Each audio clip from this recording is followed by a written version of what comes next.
The explosion tore through the battlefield, and for a brief moment, everything was drowned in a blinding flash of light. My ears rang as I was thrown backward, hitting the hard ground with a force that knocked the air from my lungs. The world around me was chaos screams, the rumble of collapsing buildings, the stench of smoke and burning flesh, but I could still see him, standing there in the middle of it all. Ren. He was facing the enemy alone, buying us time to retreat. His body glowed faintly, the energy shield flickering as he used the last of his strength to hold them back. And then, with a final surge of power, he released the blast that saved us all. The last thing I saw before blacking out was Ren collapsing to the ground, his eyes still locked on mine.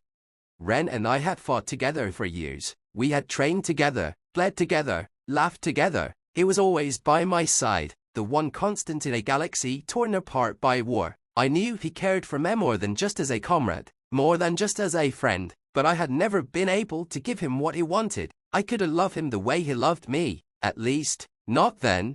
When I woke up after the battle, Ren was gone. He had sacrificed everything to protect me, to protect all of us, and in his final moments, I knew what he had hoped for. Ren had always believed in reincarnation, that in the next life, we would find each other again. He had given his life, not just for the battle, but in the hope that maybe, in another lifetime, I would finally love him the way he deserved.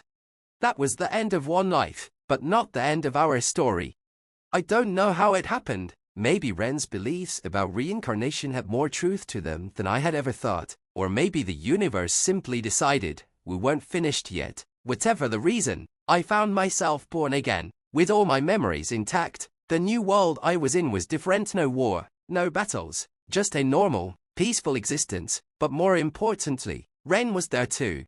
When I saw him again, my heart leaped in my chest. I hadn't realized how much I had missed him, how much his absence had left a hole in my life. The moment I laid eyes on him, I knew this time, I loved him. Everything I hadn't been able to feel in our past life was there now, clear and undeniable. I wanted to run to him, to tell him that I understood, that I was ready to be with him, to give him the love he had always hoped for. But things weren't the same.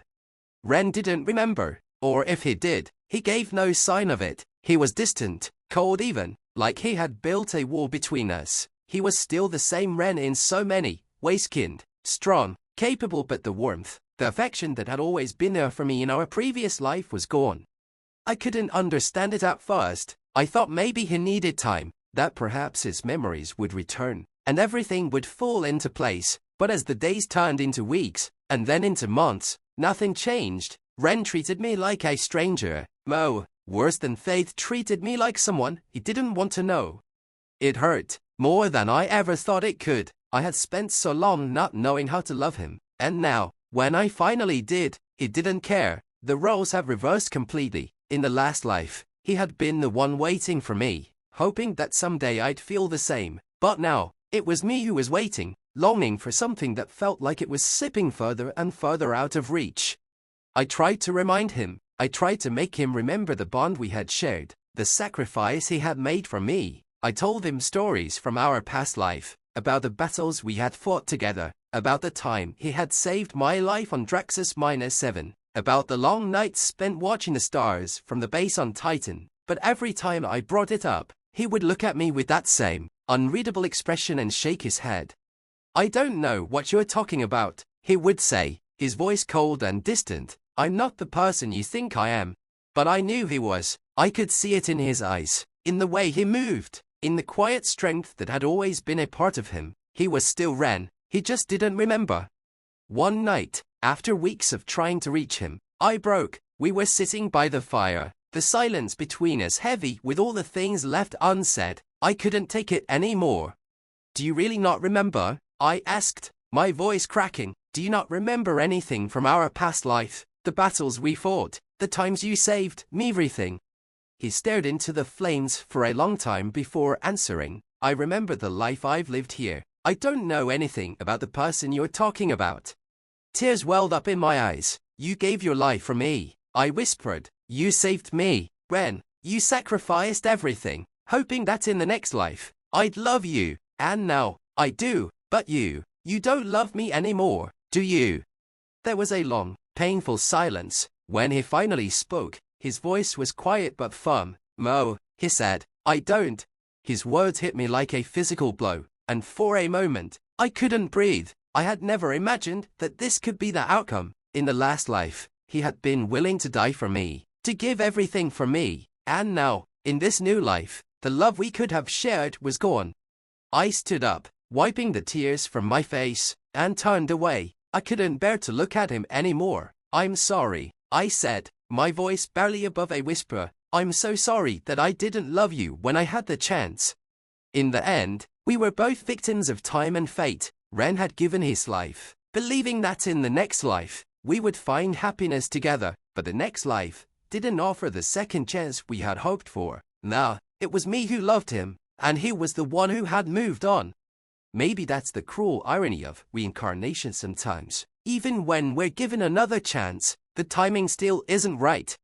After that night by the fire, something inside me changed. I had spent so long trying to make Rem remember, trying to pull him back into a past life that only I seemed to recall. But now, I realized I had been holding on to a dream, one that was no longer his. Ren had moved on. In this life, he was a different person, with new experiences, new memories, and maybe even new feelings. He wasn't the man who had loved me in the past, and I had to accept that. But letting go wasn't easy.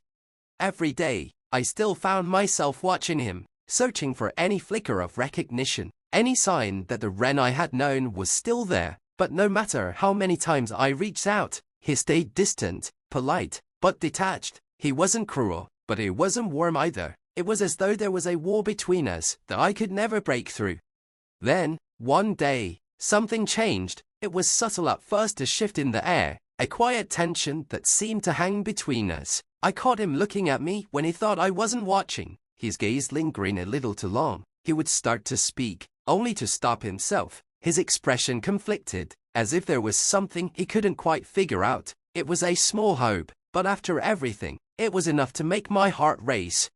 One evening, as we sat there in silence once again, I finally asked the question that had been burning in my mind. "Ren," I began hesitantly, "do you ever feel like there's something missing? Like there's something you should remember, but you just can't?"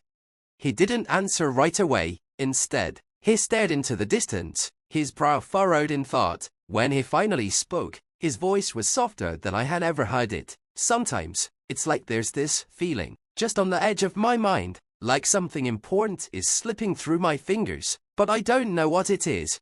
My heart clenched. "That's because it's us," I whispered. "It's the life we had before. I know you don't believe me, but we were together. We fought side by side, and my voice caught in my throat. You saved me. You gave your life for me." His expression hardened, his eyes narrowing. "And what if I don't want to remember?" he asked, his voice sharp. "What if I don't want to be that person? Maybe there's a reason I can't recall any of it. Maybe it's better this way." His words stung more than I expected. I wanted to scream, to tell him that he couldn't just erase what we had been through, but I knew deep down that he wasn't wrong. Maybe, in this life, he wasn't meant to be the Ren I had known before, and maybe I was the one clinging to a version of him that no longer existed. For days, I wrestled with my feelings. How could I love someone who no longer loved me back? How could I keep reaching out to a man who didn't even remember the bond we had shared? I told myself I needed to move on, to let go of the past, but every time I saw him, the ache in my chest only grew stronger. Then, everything came crashing down one fateful night.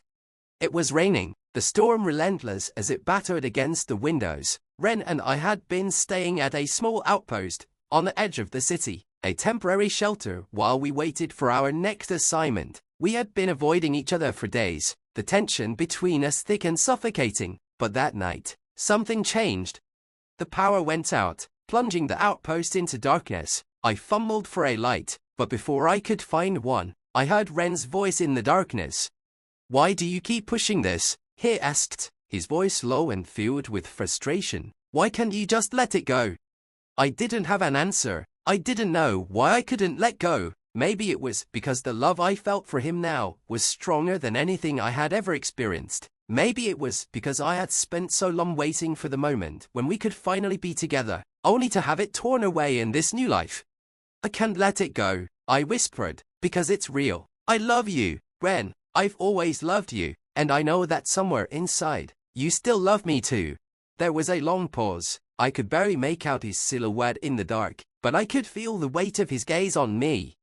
I don't remember any of that, he said quietly. I don't remember loving you. I don't remember giving my life for you. I swallowed hard, fighting back the tears. But you can feel it, can't you? You said it yourself, there is something missing, something important. Ren didn't respond right away. When he finally spoke again, his voice was different, softer, almost pained. Maybe there is, but that doesn't change the fact that I'm not that person anymore. I'm not the man you think I am. I took a step toward him, my heart pounding in my chest. But you can be. We can start over. We can make new memories. He shook his head, his expression unreadable. You're holding onto something that's already gone, something that died with me in that last life. You need to let me go.